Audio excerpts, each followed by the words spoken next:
Hello friends, welcome back to my channel earth mom Dehradun. मैं हूं ज्योति और वेलकम है आप सभी का मेरे चैनल में। आई होप कि आप सब लोग ठीक होंगे। इसी के साथ आज का रिएक्शन वीडियो शुरू करते हैं। रिएक्शन शुरू करने से पहले आप सबसे रिक्वेस्ट है कि जिसने चैनल को सब्सक्राइब नहीं किया है प्लीज़ चैनल को सब्सक्राइब ज़रूर किया कीजिए। आप व्यूज़ तो देते हैं, वीडियो भी देखते हैं, लेकिन कहीं ना कहीं चैनल को सब्सक्राइब करना भूल जाते हैं। सो प्लीज़ चैनल को ज़रूर सब्सक्राइब किया करो। साथ ही साथ नीचे एक बेल नोटिफिकेशन है, उसको हिट करा करो ताकि मैं जब भी न्यू वीडियो डालूंगी आप सभी को उसका नोटिफिकेशन मिल जाएगा। सो आज का रिएक्शन वीडियो होने वाला है मैडम जनाब की फैमिली के ऊपर, और मैं जानती हूँ कि आप सब लोगों को ये वीडियो बहुत ज़्यादा पसंद आने वाला है, इसलिए बिना स्किप करे हुए वीडियो एंड तक ज़रूर देखना। तो जनाब की एक बहुत ही मशहूर लाइन है, खुश रहिए, प्यार बांटिए, ऐसा करिए, वैसा करिए। इतने सारे भाषण देने वाले जनाब इतनी इम्पॉर्टेंट चीज़ कैसे भूल गए। मुझे लगता है कि अब जनाब को देखने वाली जो 3-4 मिलियन की फैंस है ना, जितने भी 3-4 मिलियन की जनता है, उन्हें कमेंट सेक्शन में एक बार जनाब को उनकी रिस्पॉन्सिबिलिटी याद ज़रूर दिलानी चाहिए, क्योंकि वो अपने हर व्लॉग में ये जो तकिया कलाम मारते हैं ना कहीं अपनी निजी ज़िंदगी में इसी चीज़ को अप्लाई करना भूल जाते हैं। आज बात करने के लिए बहुत सारी चीज़ें हैं। सोच रही हूँ कि शुरू कहाँ से करूँ, तो शुरू करते हैं जनाब के लेटेस्ट व्लॉग। खैर, जनाब का लेटेस्ट व्लॉग तो पिछले 4 दिन से आया नहीं, और मैडम का लेटेस्ट व्लॉग पिछले 12 दिन से आया नहीं। तो आप सोच रहे होंगे कि मैं कौन से लेटेस्ट व्लॉग की बात कर रही हूँ। तो हम लेटेस्ट व्लॉग की बात करेंगे जो जनाब ने शूट किया है फैजू के साथ। जी हाँ, फैजू के साथ एक ड्राइव शूट किया है जनाब ने। लगता है अब ना जनाब को इम्पोर्टेंस समझ में आ गई है कि भैया सोशल मीडिया की इम्पोर्टेंस क्या है, सोशल मीडिया में कनेक्शंस की इम्पोर्टेंस क्या है, और सोशल मीडिया में कोलैबोरेशंस की इम्पोर्टेंस क्या है। इसीलिए जनाब भी अब अच्छे कदम पर चल पड़े हैं फराह मैम के, क्योंकि इतनी बड़ी जानी मानी सेलिब्रिटी होने के बावजूद फराह मैम ने हर किसी के साथ अपने व्लॉगिंग चैनल के लिए कोलैबोरेशन किया। वहीं पे जनाब का एटीट्यूड, और जनाब ने अपने आप को इतनी ऊपर समझा हुआ था, उन्हें लगता था कि लाइफ में जो कुछ हूँ मैं ही हूँ, और जिस तरीके से मैं बढ़ रहा हूँ बस ऐसे ही मैं आगे ग्रो करता जाऊँगा। लेकिन जनाब को भी आई थिंक रियलिटी चेक मिल गया होगा कि पिछले काफ़ी वक्त से जनाब की जो सुई है वो 3 से 4 मिलियन पे ही अटकी हुई है। वहीं पे जनाब के साथ के बाकी सेलिब्रिटीज़ इस दौड़ में, नॉन सेलिब्रिटी भी इस दौड़ में काफ़ी आगे निकल चुके हैं। तो अब जनाब को भी समझ में आ गया कि भैया जब इतने बड़े बड़े सेलिब्रिटी कोलैब्स कर रहे हैं तो मैं क्या हूँ उनके आगे। तो चलिए थोड़े बहुत कोलैबोरेशंस मैं भी कर लेता हूँ। तो वहाँ पे जनाब दिखे हैं ड्राइविंग पे फैजू के साथ, जहाँ पे कुछ इंटरेस्टिंग क्वेश्चंस हुए। मैंने सोचा उसके बारे में बात करते हैं। तो जो बेसिकली बहुत सारे लोगों के दिल में बहुत टाइम से यही सवाल था ना, कि हमेशा जनाब का यही उसूल रहा है कि कंटेंट पे मेहनत नहीं करनी है, बस पकी पकाई खिचड़ी चाहिए, और जाने अनजाने जनाब के मुंह से वही चीज़ ड्राइव के दौरान निकल ही गई। यहाँ पे फैजू ने कंटेंट से रिलेटेड बात पूछी, क्योंकि ये हर कोई जानता है कि इनके घर में जो कंटेंट के लिए मेहनत करता है ना, वो करती है सिर्फ साहिबा। बाकी ये दोनों मियाँ बीवी मेहनत नहीं करते हैं, और कहीं ना कहीं इन्होंने खुद ये चीज़ अपने आप ही अपने मुंह से बोल दी। तो ड्राइव पे जाने के दौरान जिस समय पे फैजू ने पूछा कि आप घर में 3-3 ब्लॉगर हो, कंटेंट कैसे होता है, तो जनाब ने एक बात गौर से अगर नहीं सुनी होगी आपने, वैसे मुझे पता है कि जनाब के मामले में आप लोग कोई भी पॉइंट मिस नहीं करते, लेकिन फिर भी बता देती हूँ। तो जनाब का जवाब था, देखो सारी चीज़ें ना साइबर डिसाइड करती हैं। अब जनाब यहाँ पे अपना नाम नहीं ले सकते थे कि मैं डिसाइड करता हूँ, वरना आप समझ रहे हो ना कि जनाब के लिए ट्रोलिंग शुरू हो जाती। लेकिन जनाब ने यहाँ पे इतनी स्मार्टली अपने को और अपनी वाइफ को साइड करके सारा डिसीजन मेकिंग थोप दिया साहिबा के ऊपर। जो साहिबा बेचारी इनकी मर्जी के अलावा, इनकी मर्जी मतलब जब तक ना हो वो कोई ग्लास भी ना सरकाए, और वहाँ पे साहिबा को डिसीजन मेकर बना दिया कि साहिबा ये बोलती है कि सेलिब्रेशन, जो मेन सेलिब्रेशन होगा भैया वो आपके व्लॉग में जाएगा, उसकी जो प्रिपरेशन होगी वो भाभी के व्लॉग में जाएगी, और जो बचा कुचा मैं अपने आप रैंडम कुछ भी निकाल लूँगी। तो यहाँ पे उन्होंने भी साफ तौर पे ये बता दिया कि जो भी परिवार का सेलिब्रेशन होता है वो जाएगा जनाब के व्लॉग में, उसकी तैयारियाँ जाएगी मैडम के व्लॉग में, और साहिबा अपना कंटेंट खुद निकाले। मतलब घर के किसी भी सेलिब्रेशन में साहिबा का कंटेंट नहीं है। साहिबा अपना रैंडम कंटेंट खुद निकाल ले, ये साहिबा का डिसीजन है कि वो अपने आप ही अपना कंटेंट जैसे भी रैंडम तरीके से निकाल लेगी। लेकिन भाई की वीडियो में जाना चाहिए बिल्कुल क्रीम्ड चीज़, उसके बाद नीचे की सेकंड लेयर भाभी के, और जो बचा खुचा है एक्चुअली कुछ बचता ही नहीं है उसके बाद, लेकिन अपनी मेहनत से कुछ भी निकाल ले साहिबा। तो देखिए आप किस दर्जे के ये भाई हैं, जबकि इनको पता है कि इनकी बहन का भाई, सॉरी भाई, एक्चुअली साहिबा ने अपने पति को भाई भाई भाई बोल के इतना फेमस कर दिया कि अब हमारे मुंह से भी हस्बैंड की जगह साहिबा का भाई निकल रहा है। तो जो साहिबा का हस्बैंड है, इस भाई को जो एक तरफ स्टेज पे पापा भी बन जाते हैं साहिबा के, अच्छे से पता है कि जो मेरी बहन ने जिस इंसान से शादी करी है वो भी कुछ करता नहीं है, उसके घर की जिम्मेदारी भी मेरी बहन के ही कंधों पे है, और उस आदमी को सेटल करने की जिम्मेदारी भी मेरी बहन के ही कंधों पे है। एक व्लॉगिंग के अलावा, प्रमोशंस के अलावा साहिबा के पास कुछ है भी नहीं। और इस चीज़ से भी बहुत अच्छे से वाकिफ होगा कि सोशल मीडिया का जो ये व्यूज़ है ना, ये लॉन्ग लाइफ के लिए कुछ भी नहीं है। आप लाइफ टाइम इस काम को नहीं कर सकते। एक स्टेज आती है जहाँ पे सबका डाउनफॉल आ जाता है ना। तो उस चीज के लिए वो बंदी मेहनत कर रही है, अपने पति का बिजनेस भी सेटअप करने में, अपना भी, घर वालों के लिए भी इतने खर्चे करती है। उसके बाद भी इस भाई ने ये नहीं सोचा कि चलो मैं उसे कुछ अच्छा कंटेंट दे दूं, उसको इस भरोसे पे छोड़ दिया कि ये अपना रैंडम कंटेंट कोई भी ढूंढ लेगी, आएंगे व्यूज तो आएंगे, नहीं आएंगे तो नहीं आएंगे, लेकिन मेन कंटेंट हमारे ही चैनल पे चाहिए।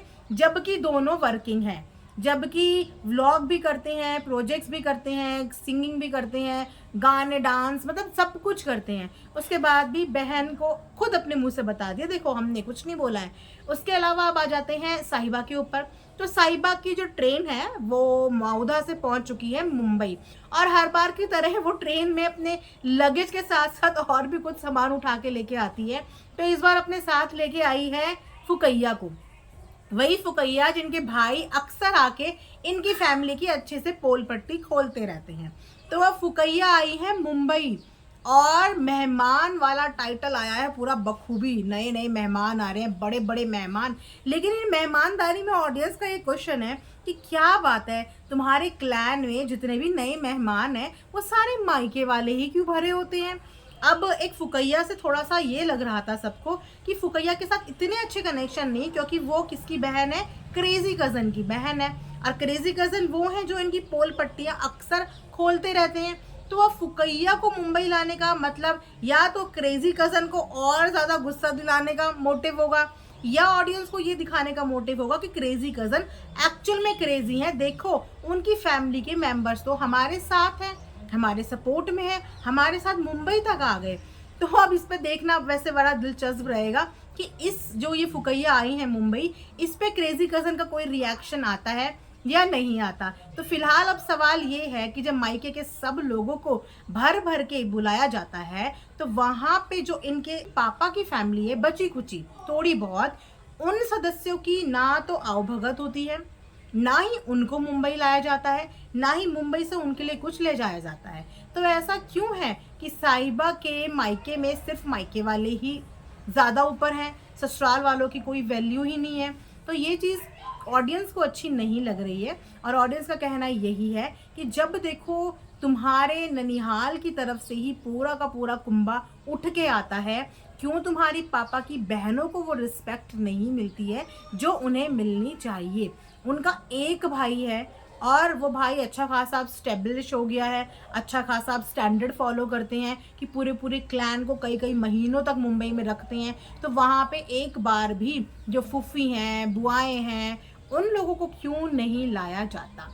तो ये पूरा सिनेरियो चल रहा है। और उसके बाद अभी रुकिए मत, इंटरेस्टिंग बात तो अब व्लॉग में आने वाली है। जैसे कि मैंने वीडियो की शुरुआत में ही बोला था, खुश रहिए, प्यार बांटिए। बहुत अच्छा तकिया कलाम जनाब का है, लेकिन जिस जगह पे जनाब रह के प्यार बांटने की बात कर रहे हैं, यानी कि हमारी इतनी ब्यूटीफुल कंट्री, हमारा हिंदुस्तान, हमारे इंडिया, जब इंडिया और एज एन इंडियन हमें कुछ करने का मौका मिला, वैसे एज अ सिटीजन हमें बहुत कम मौके मिलते हैं अपना इंडिया के लिए अपना डिवोशन दिखाने का, क्योंकि उसके लिए हमारे बॉर्डर्स पे जो सिपाही हैं, हमारी जो आर्मी है, हमारे डिफेंस है, हमारी पुलिस फोर्स है, वो 24 घंटे हमारे लिए काम करती है। लेकिन एज अ सिटीजन हमारी जो मेन रिस्पॉन्सिबिलिटी होती है वो होती है जिस समय पे चल रहा होता है इलेक्शन, यानी कि अपना वोट देना, जिसमें हमें ये जिम्मेदारी भी दी जाती है और हमें ये हक भी दिया जाता है कि हम इस कंट्री की बागडोर किसके हाथ में देना चाहते हैं। और वोट देना हमारा अधिकार भी है और हमारी जिम्मेदारी भी है। जहाँ पे इतने बड़े बड़े सेलिब्रिटीज, इतने बड़े बड़े इन्फ्लुएंसर्स, इनफैक्ट प्रेग्नेंट लेडीज तक जाके अपना वोट कास्ट करके आ रहे हैं, वहाँ पे ये सो कॉल्ड इन्फ्लुएंसर जो इतनी बड़ी बड़ी बातें करते हैं जिम्मेदारियों की, रिस्पॉन्सिबिलिटी की, ये वो, इनके परिवार में से कोई भी वोट डालने के लिए नहीं गया। जी हाँ, आप इनकी फैमिली के किसी भी मेंबर को वोट डालते हुए अभी तक आपके सामने कोई अपडेट नहीं आई होगी, बिकॉज इनमें से कोई भी वोट देने के लिए गया ही नहीं। अब बताइए, जो इनकी मैडम है, जो पन्ने भर भर के हर वीडियो में लेक्चर देने आती हैं, कभी इस पे लेक्चर, कभी उस पे लेक्चर, कभी यहाँ लेक्चर, कभी वहाँ लेक्चर। अब जब इनके लेक्चर का एक्चुअल टाइम था, जिस जगह पे इन्हें लेक्चर देना चाहिए था, जिस जगह बैठ के ये 3 से 4 मिलियन की जनता को इंस्पायर कर सकते थे, इन्फ्लुएंस कर सकते थे कि जाइए जाके अपना वोट करिए, जिस समय इन्हें शो के लिए वोट की जरूरत थी, जीतने के लिए, उस समय लाइव्स पे लाइव्स, स्टोरीज पे स्टोरीज, पोस्ट पे पोस्ट। जब इंडिया की बारी आई वोट करने की, एज अ सिटीजन अपने आप को प्रूव करने की बारी आई, तब वोट के लिए अपील तो बहुत दूर की बात है, जनाब और मैडम खुद भी वोट करने नहीं गए। कितनी गलत इन्फ्लुएंसिंग इन्होंने इस समय दी है, जिसकी वजह से बहुत ज़्यादा जनता इनसे नाराज़ है। ऑडियंस का बोलना यही है कि अपने चैनल को फॉलो करने के लिए, सब्सक्राइब करने के लिए, अपने लिए वोट करने के लिए आपने हिंदू, मुस्लिम, सिख, ईसाई हर किसी से वोट मांगा, हर किसी ऑडियंस से वोट मांगा, लेकिन जब इंडिया को आपकी वोट की ज़रूरत है और एज एन इंडिविजुअल ये आपकी जिम्मेदारी भी है, उस समय आप अपनी इतनी बड़ी जिम्मेदारी टुवर्ड्स अपनी कंट्री के कैसे भूल गए? क्या इस चीज को आप बोलेंगे कि आप बहुत अच्छा इन्फ्लुएंस कर रहे हैं? इससे साफ पता चलता है कि इनकी लाइफ में ये है, अपना काम बनता, भाड़ में जाए जनता। मेरा काम बनना चाहिए, बाकी इन्हें किसी चीज से कोई भी लेना देना नहीं है, विच इज रियली रॉन्ग। और यही रीजन है कि साहिबा के व्लॉग्स के नीचे कमेंट्स देख लीजिए, जनाब के 4 दिन पुराने व्लॉग्स के नीचे कमेंट्स देख लीजिए, किस कदर ऑडियंस इनको याद दिला रही है कि भैया तुम्हें वोट करना चाहिए था, जो तुम मिस आउट कर गए। तो ये था मेरा आज का एक रिएक्शन। आई होप कि आप लोगों को पसंद आएगा। मिलेंगे नेक्स्ट वीडियो में, तब तक आप सबको अपना ध्यान रखना है, एंड यस, वोट देने जरूर जाना है। और इस वोटिंग के चक्कर में ना, जो जनाब और मैडम ने मिस किया है, भर भर के इनको जरूर सुनाना और याद दिलाना कि भैया एक जिम्मेदारी तुम्हारी अपने कंट्री के लिए भी बनती है। अपने क्लैन वालों के अलावा थोड़ा सा जिंदगी में बाहर निकलो, एक्सपोजर लो, और जो तुम्हारा राइट है और जो तुम्हारी रिस्पॉन्सिबिलिटी है उसको भी पूरा करो। ज़रूरी नहीं है कि जहाँ से पैसा नहीं मिले वहाँ पे कोई एफर्ट्स ही नहीं डालने। कभी कभी अपना, बोलते हैं ना, अपना फ़ायदा नहीं देखना चाहिए, उसमें देखना चाहिए दुनिया का और जनता का क्या फ़ायदा हो रहा है। तो अपना अपना मत देखो, जनता के फ़ायदे के लिए भी समटाइम्स कुछ अच्छा कर लो, तो ये एक अच्छा मैसेज दुनिया को जाए। तो ये था आज का reaction. Thanks for watching earth mom Dehradun.